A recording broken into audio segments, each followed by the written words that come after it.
നിങ്ങളുടെ ബിസിനസ് നിങ്ങൾ എല്ലാവരിലേക്കും എത്തിക്കാൻ ശ്രമിച്ചു കഴിഞ്ഞാൽ 100% ഉറപ്പാണ് നിങ്ങൾ വിജയിക്കില്ല എന്നുള്ളത്. എന്തെന്നല്ലേ കേട്ടോ, പറഞ്ഞുതരാം. അതായത് നമ്മൾ ബിസിനസ്സിൽ വിജയിക്കാൻ വേണ്ടിയിട്ട് ഏറ്റവും ആദ്യം മനസ്സിലാക്കേണ്ട ഒരു രഹസ്യം എന്തെന്നാൽ എല്ലാവരും നമ്മളുടെ കസ്റ്റമേഴ്സ് അല്ല എന്നുള്ള ഒരു യാഥാർത്ഥ്യം നാം തിരിച്ചറിയുക എന്നുള്ളതാണ്. ഇപ്പൊ ഒരു ഉദാഹരണത്തിന് നിങ്ങൾ ഒരു ഹെൽത്തി ലൈഫ് സ്റ്റൈൽ അല്ലെങ്കിൽ ഒരു ഹെൽത്തി ഡയറ്റ് ഫോക്കസ് ചെയ്തുകൊണ്ട് ഒരു ബിസിനസ് റൺ ചെയ്യാൻ.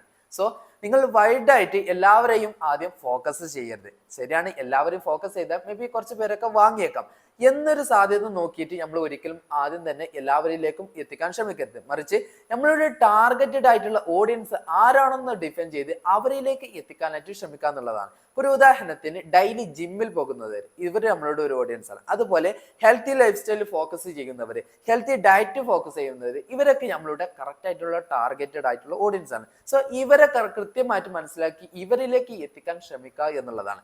ഇങ്ങനെ കണ്ടെത്തുന്ന ഈ ഓഡിയൻസിന് പറയുന്നതാണ് മിനിമം വൈബിൾ ഓഡിയൻസ് എന്നുള്ളത്. സോ ഇതിനുള്ള ബെനിഫിറ്റ് എന്താന്ന് വെച്ചാൽ സ്വാഭാവികമായിട്ടും നമ്മൾ മറ്റുള്ളവർ എല്ലാവരും നമ്മളുടെ കസ്റ്റമേഴ്സ് ആണ് എന്ന് വിചാരിച്ച് എല്ലാവരിലേക്ക് നമ്മൾ ഇങ്ങനെ എത്തിക്കാൻ ശ്രമിക്കുമ്പോൾ സ്വാഭാവികമായിട്ടും നമ്മളുടെ വാല്യുബിൾ ആയിട്ടുള്ള ടൈം, മണി ഇതൊക്കെ ഒരുപാട് സ്പെൻഡ് ആവണം. മറിച്ച് അത് നമ്മൾ ഇതിലേക്ക് കുറച്ചായിട്ട് നല്ല രീതിയിൽ എഫേർട്ട് എടുത്ത് നല്ല രീതിയിൽ ടാർഗറ്റഡ് ഓഡിയൻസ് ആരാണെന്ന് മനസ്സിലാക്കി ഇവരിലേക്ക് എത്തിക്കാൻ ശ്രമിക്കുമ്പോൾ ഇതൊക്കെ നമുക്ക് അതിനപേക്ഷിച്ച് ഡബിൾക്ക് ഗ്രോത്ത് 100% ഉറപ്പാണ്. സോ ഇത് കൃത്യമായിട്ട് മനസ്സിലാക്കിയിട്ട് നിങ്ങളുടെ ബിസിനസ്സിൽ അപ്ലൈ ചെയ്താൽ 100% ഉറപ്പാണ് നിങ്ങൾക്ക് വിജയം എന്നുള്ളത്. സോ എന്തായാലും നിങ്ങളുടെ ബിസിനസ്സിൽ അപ്ലൈ ചെയ്യുക. കോണ്ടന്റ് ഇഷ്ടമായി ലൈക്ക് ചെയ്യാനും ഇതിനെക്കുറിച്ചുള്ള നിങ്ങളുടെ ഒപ്പീനിയൻ തീർച്ചയായിട്ടും താഴെ കമന്റ് ബോക്സിൽ അറിയിക്കുക. നെക്സ്റ്റ് വീഡിയോ കാണുന്നവരെ താങ്ക് യു സോ മച്ച്.